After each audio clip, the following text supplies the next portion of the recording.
And today, fair rides and games getting the once-over final safety checks. Inspectors do this each time they have to break it down, then set it back up. You can look for a green sticker on rides. That means it passed the inspection. They even go around and test those games that it seems like you can never win. We did have a couple of ladies hurt on a ride last year when a lap bar swung open, so you want to make sure you look for those green stickers. But today, stickers just ain't the day. Hey, it doesn't look like it's raining there, though. Look at that. It's our weather team is out. Bill Logan is at the fair. There is a pretty good line of showers about to roll in, but hey, people are still having a good time. Let's go over to Bill. We sure are having a good time out here, and yes, we've been watching the radar. We've been watching the skies. You can see back behind me, it's pretty gray back on the horizon there, but we have been very busy out here. As a matter of fact, we've been so busy, we really haven't had a chance yet to get anything to eat, so I'm going to come over here to the Best Around. I understand you have the Best Around. Of course we do. Is there any way I could get a Best Around corn dog? Of course you can. All right, so let me see if I can get a corn dog here, have that festive fair food going. Thank you very much. Oh, yeah. Let me get a bite of that. And let you know that, wow, that's good. The weather still has not deteriorated here yet, and they're really expecting brighter days ahead. Way back in 1904, with the help of city and railroad officials, the first South Florida Fair took place on the grounds of what's now known as the University of Tampa. Despite economic busts and 2 world wars, it continued to grow, gaining the name Florida State Midwinter Festival and then the Florida State Fair.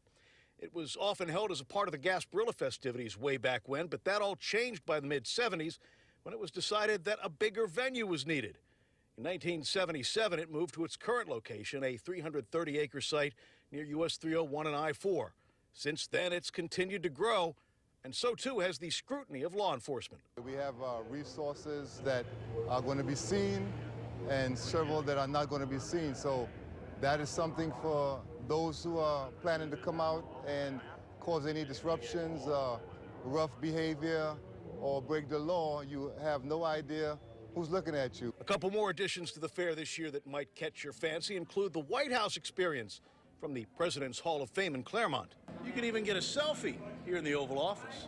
And if you're so inclined, you can even host your very own White House press conference.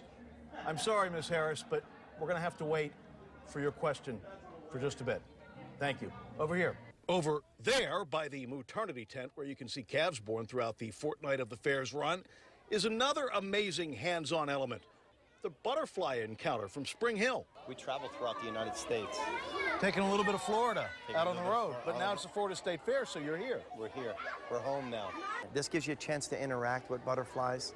Nature, since if it wasn't for bees and butterflies, there would be no vegetation. So it gives everybody a chance to, not only they feed you for years, you feed them.